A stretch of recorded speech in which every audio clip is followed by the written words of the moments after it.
तो hello students, आज बहुत दिनों के बाद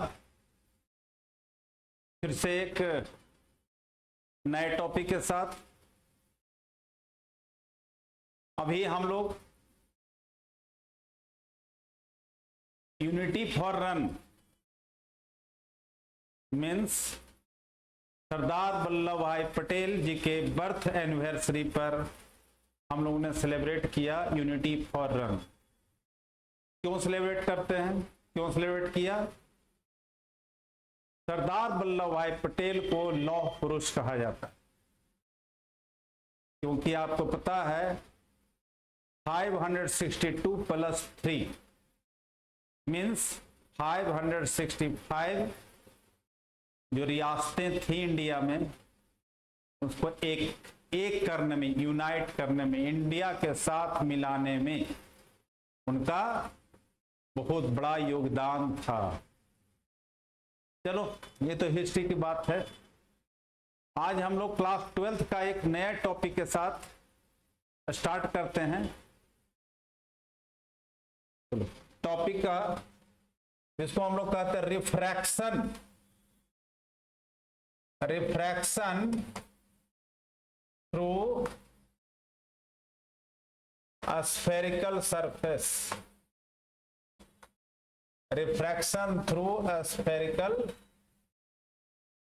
surface. Refraction through a spherical surface topic का नाम है। मीन्स ये क्लास 12th में, क्लास 12th का ऑप्टिक्स का पार्ट, रे ऑप्टिक्स का पार्ट, रे ऑप्टिक्स का पार्ट, रे ऑप्टिक्स। तो जब रिफ्रैक्शन का रहे हैं, रिफ्रैक्शन का आने का मतलब रिफ्रैक्शन के लिए दो मीडियम का होना, that is the phenomenon refraction takes place through, that is it is a compulsory that two medium is required. Reflection that is phenomenon of single medium.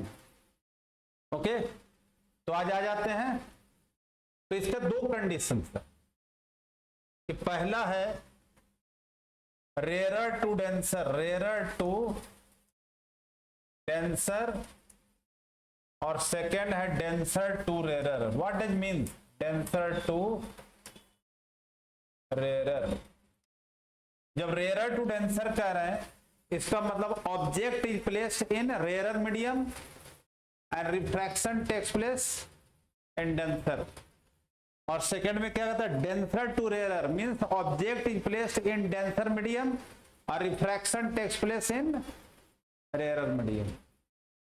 लेकिन ये जो रिफ्रैक्शन ये सब जो होगा विद सम एजम्पशन, कुछ कंडीशन के साथ, जो हम लोग कंडीशन जिसको एजम्पशंस कहते हैं, एजम्पशंस। ये जो यहां पर रिफ्रैक्शन जो पढ़ेंगे विद एजम्पशंस, तो एजम्पशंस क्या है? फर्स्ट कि रिफ्रैक्टिंग सरफेस जो होना चाहिए, refracting surface should be A small. अच्छा, रिफ्रैक्टिंग सरफेस को और भी हम लोग कह सकते हैं इसका aperture should be A small. That is called refracting surface का मतलब हुआ अपर्चर। क्या होना चाहिए? Aperture should be A small. Second, that is applicable only for point size object. Point size object, point size object should be placed, should be placed on principal axis. Point size object should be placed on principal, मतलब that is applicable for point size object. उसके बाद angle, ठीक है, कि angle of incidence जो होना चाहिए, angle of incidence should be small. Angle of incidence भी क्या होना चाहिए? Should be small. तो this three condition, with three condition just we will move further. क्या है? तो पहला जो कंडीशन हम लोग ले रहे हैं, रिफ्रैक्शन थ्रू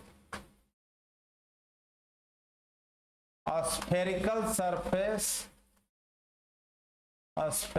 surface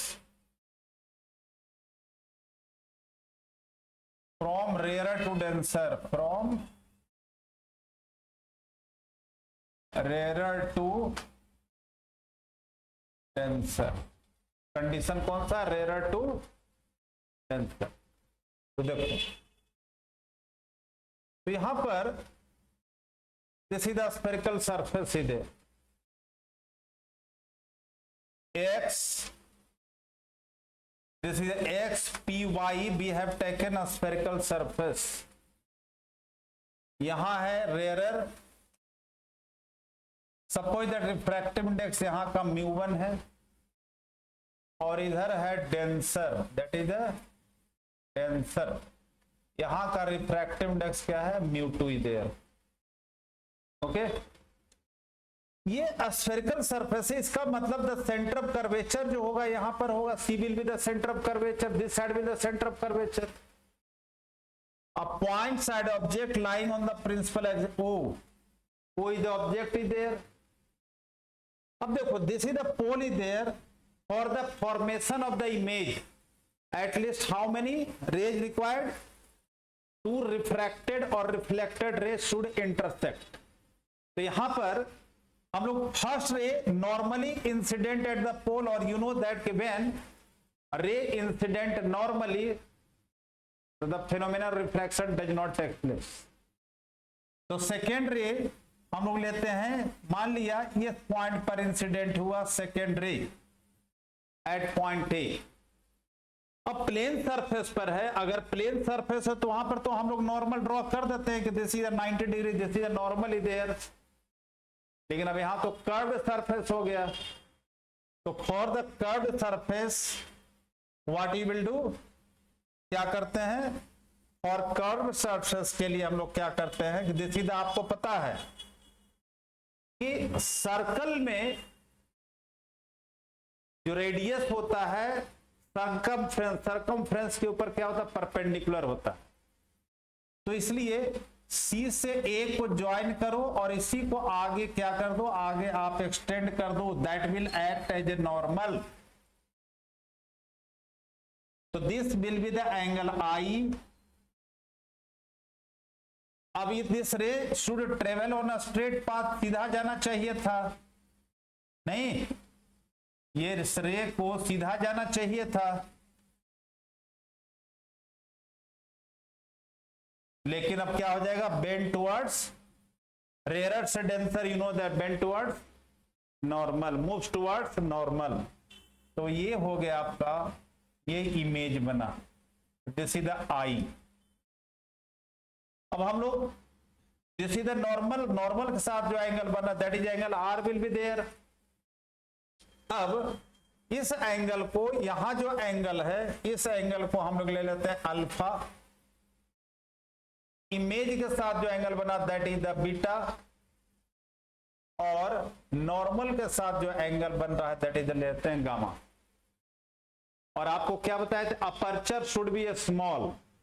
तो इसके लिए अपर्चर शुड बी स्मॉल, तो इसका मतलब है क्या करते हैं हम लोग यहां से कि एक परपेंडिकुलर यहां से हमने ड्रॉ कर दिया, ए एन परपेंडिकुलर। तो हमने क्या लिख दिया? Draw A N perpendicular to PC, A N perpendicular to PC दे। तो जब A N perpendicular to PC हमने ड्रॉ कर दिया, तो इसका मतलब है कि अपर्चर स्मॉल है, that is applicable for the small aperture.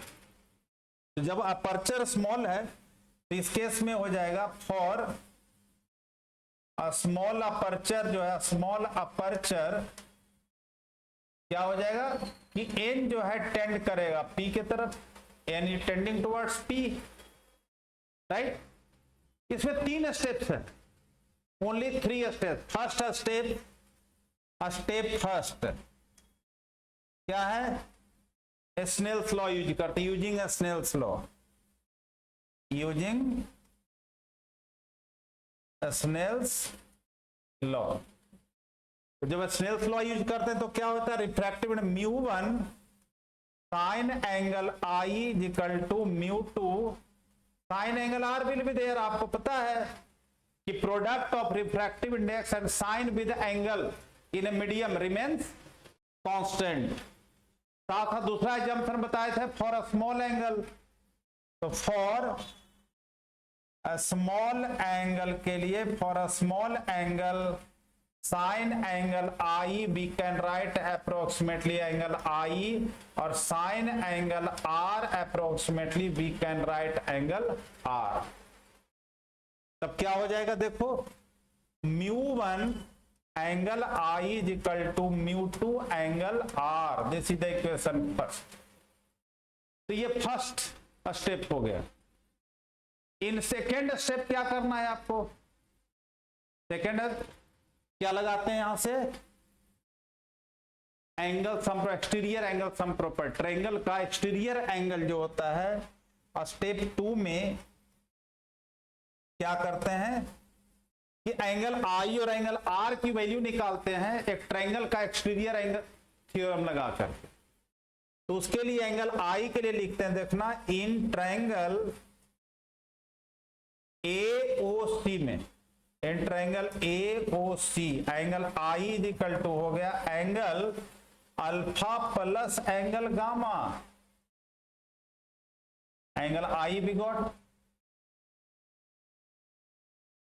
अब एंगल R निकालना है, तो एंगल R के लिए भी ट्रायंगल विल टेक, देखो इधर ACI, तो इन ट्रायंगल ACI में हो जाएगा angle gamma is equal to angle R plus angle beta. So the angle R will be there angle gamma minus angle beta. तो दूसरा स्टेप में हमने लगा यूज कर लिया। अब इसको इक्वेशन फर्स्ट में पुट कर देते हैं, इसमें पुट करते हैं, इक्वेशन फर्स्ट में पुट करते हैं।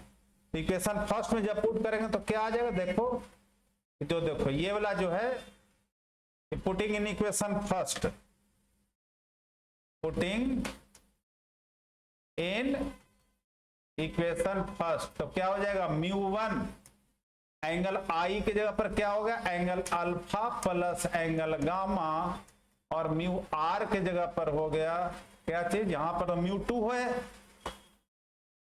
तो μ2 और that will B angle gamma minus angle beta. ठीक है। अब एंगल अल्फा और एंगल गामा की वैल्यू निकालना है, तो एंगल अल्फा और एंगल गामा की वैल्यू आप कैसे निकालोगे, देखो इस ट्रायंगल में, देखो इस ट्रायंगल में आ जाओ, इस angle perpendicular upon, because small angle के लिए tan भी मान सकते हैं, या theta is equal to length of arc upon radius.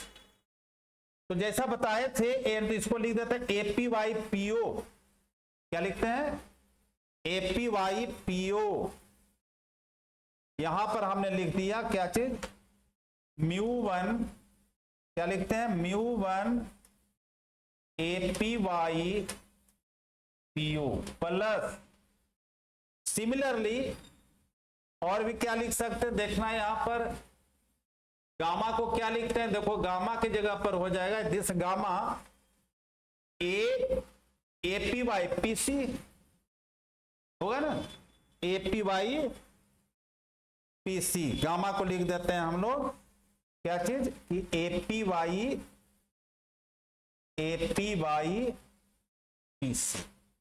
Is equal to μ2, gamma यही हो गया APY-PC, और बीटा जो हो जाएगा क्या चीज,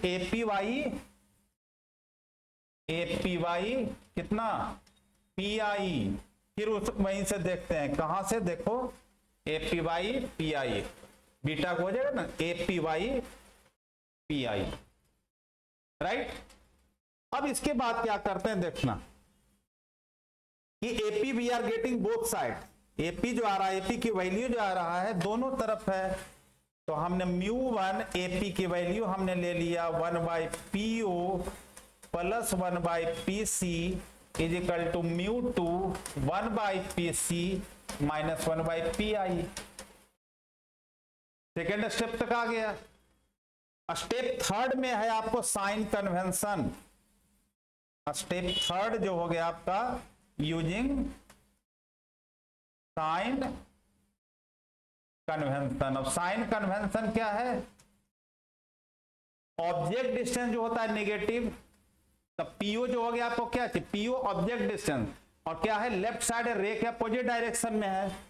इसको हम लोग लिखते हैं एपी। एपी तो यहां से कैंसिल हो गया, इधर भी तो एपी ले लिया था, एपी एपी कैंसिल हो गया दोनों तरफ। तो यहां पर हो जाएगा μ1 1/-u PC radius of curvature, pole से centre of curvature radius of curvature, और यहां हो जाएगा μ2 1/r minus 1 image distance v। देखें, देखो इधर कि जब हम लोग कह रहे हैं क्या कि साइन कन्वेंशन यूज करने के लिए, तो देखो ये वाला फॉर्मूला देखो इधर, PO that is the left side है। पीओ कहां है? PO left side minus U will be there. PI that is the image distance है minus V plus V will be there. PC radius of curvature plus R will be there.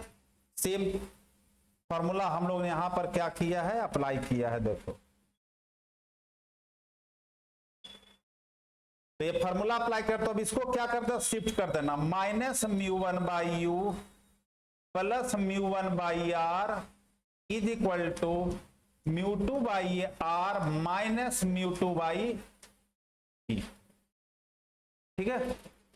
अब यहां देखो minus μ1/u plus μ2/v is equal to μ2/r minus μ1/r। हमने क्या किया कि जो r जो टर्म था उसको एक तरफ शिफ्ट कर दिया, तो ये रिजल्ट आ गया minus μ1/u plus μ2/v is equal to μ2 minus μ1/r। ये जो है आपका this is the formula rare to denser के लिए आ गया। This is formula for rare to denser. अब इसी के साथ आपको अगर कहा जाए फॉर्मूला लर्न करना सेम है, डेंसर टू रेयर। क्या चीज?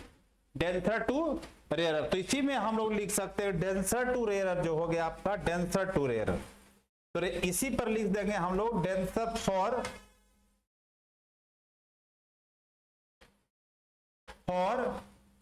Denser to rare. Denser to rare. तो डेंसर टू रेयर के लिए क्या हो जाए? ओनली मीडियम चेंज हो जाएगा, रिफ्रैक्टिव इंडेक्स चेंज हो जाएगा। तो यहां हो जाएगा minus μ2/u plus μ1/v is equal to μ1 minus μ2/r। ठीक है। तो ये दो फॉर्मूला आपको लर्न करना है, रेयर से डेंसर और डेंसर से रेयर। रेयर टू डेंसर और डेंसर टू रेयर के लिए ये क्या है? फॉर्मूला है आपको। क्लियर? अब देखो, सपोज दैट इसी के ऊपर न्यूमेरिकल करते हैं। क्या करते हैं इसके ऊपर? अब थोड़ा न्यूमेरिकल करते हैं। तो न्यूमेरिकल के लिए देखो, न्यूमेरिकल क्या है इसमें? न्यूमेरिकल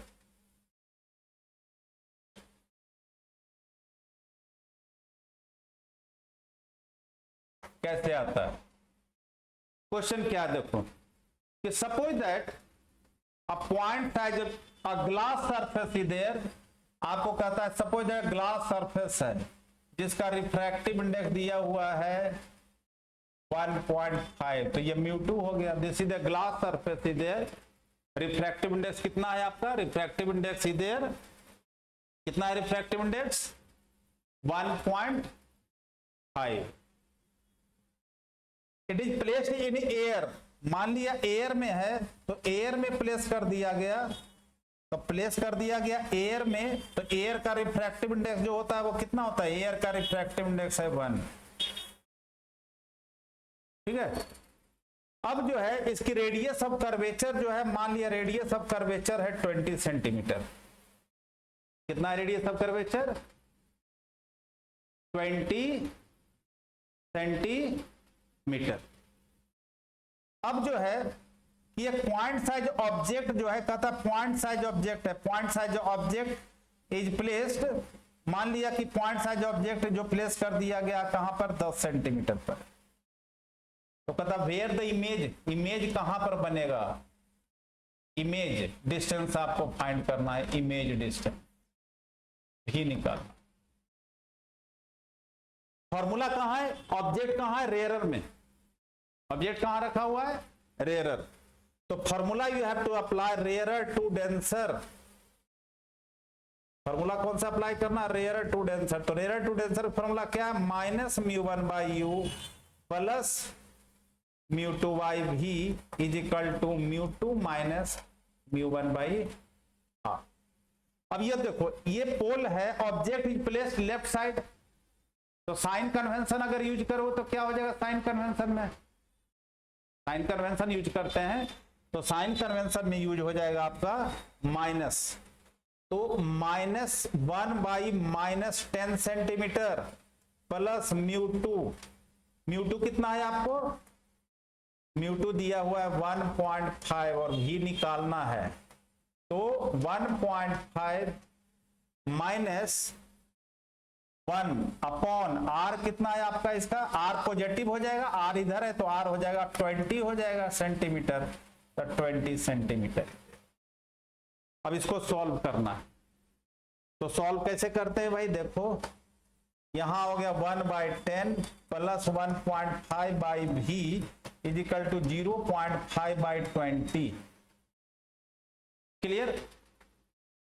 तो अब देखो, अब इसी को हम लोग सॉल्व करते हैं तो क्या हो जाएगा? देखो इधर इसी को सॉल्व करो तो कितना हो जाएगा आपका? देखना, ये जो फॉर्मूला जो है सब सॉल्व कर रहे हैं तो ये हो जाएगा कि 1.5 बाई भी इज इक्वल टू 5/200 माइनस 1/10 हो जाएगा ना।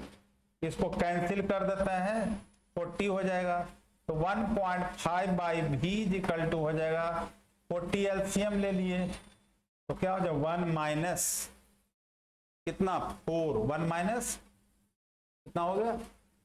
4 इज देयर, 1 माइनस 4। तो अब क्या हो जाएगा इसका? देखो, तो अब इसको जो हम लोग सॉल्व करेंगे, क्योंकि इधर जो नेगेटिव था प्लस प्लस हो गया, आर तो इसका क्या चीज है? आर तो रे के डायरेक्शन में पॉजिटिव ही होगा, तो 0.5/40 हमने कर दिया, इसको 1/40 माइनस 1/10 तो 41, तो क्या हो जाएगा भाई? 1.5 भी इज इक्वल टू -3/40। क्या हो जाएगा? -3/40।